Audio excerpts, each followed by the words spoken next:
The day before the piano competition finals, my boyfriend deliberately locked me on the rooftop to help his childhood friend win. He stared at me intently, his voice low and steady. "You'll have plenty more chances. Can't you just let her have this one?" Later, to secure her spot in the orchestra, he went so far as to break my fingers with his own hands. I confronted him in anger, demanding to know why he would do this when we were supposed to be in a relationship. He looked at me solemnly and said, "Susan, Miranda's mother saved me all those years ago, and now I have to fulfill this wish for her." What he didn't understand was that for me, losing the use of my hands felt like losing my very life. After I made the decision to stop loving him, he shattered his own hand, hoping to get my forgiveness. "Please, Ryan, don't hurt my hands." Tears streamed down my face as I twisted and struggled, desperately shaking my head. In that moment, I had no dignity left, begging Ryan to show me mercy. Tomorrow was the day the orchestra would be selecting new members. If I performed well, I could not only join the prestigious orchestra but also become a model for the piano world, a student of the renowned Johannes Frege. For the past few days, I had tirelessly practiced in the piano room,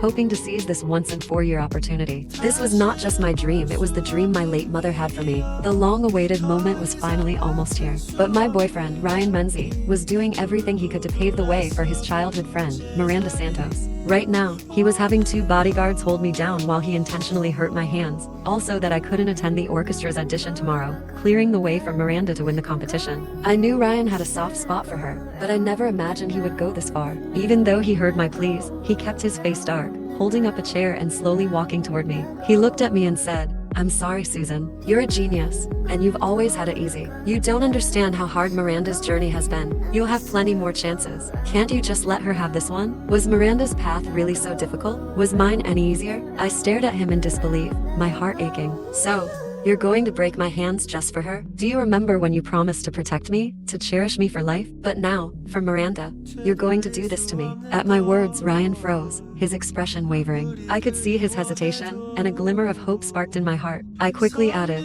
"Ryan, we've been together for so many years. Please, just let me go. Playing the piano has always been my dream." Just then, Ryan's phone rang. Out of the corner of my eye, I saw the name Miranda flash across the screen, and my heart sank. Ryan put the call on speaker, and Miranda's pitiful voice clearly reached my ears. "Ryan, I'm so nervous about tomorrow's performance. What should I do? I know I've always been outshone by Susan, but joining the orchestra is my dream, and it was my mom's dream too."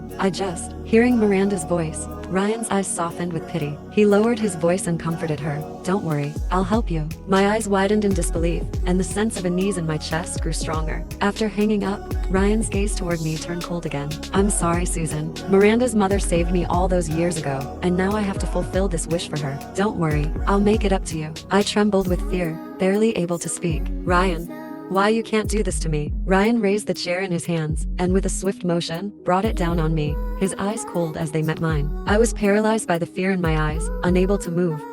The pain shot through me like a jolt of electricity, and I couldn't contain the blood-curdling scream that escaped my lips. My fingers were crushed instantly, mangled and bleeding, as I stared at them in disbelief. The physical pain, sharp and intense, barely compared to the crushing weight in my chest. It was over. Everything was ruined. My hands, my mother's dreams, everything was shattered in that single moment. Tears streamed down my face in heavy, relentless drops. Ryan rushed toward me, pulling me into an embrace. I leaned silently into his broad, warm chest, but the words that came from above were as cold as ice. "I'm sorry, Susan. Please, forgive me just this once. I know this isn't fair to you, but Miranda's mother died saving me. Once she makes it into the orchestra, I'll have repaid my debt." "Repay?" I repeated, a bitter laugh escaping me. "Ryan, so your way of repaying Miranda is by hurting me?" With every ounce of strength I had left, I pushed him away and raised my bloodied hands, hatred flashing in my eyes. "Do you know how long I've worked for this chance? How hard I've fought for it?" Maybe it was the look of fury in my eyes that made him hesitate, but for a moment, Ryan seemed almost guilty.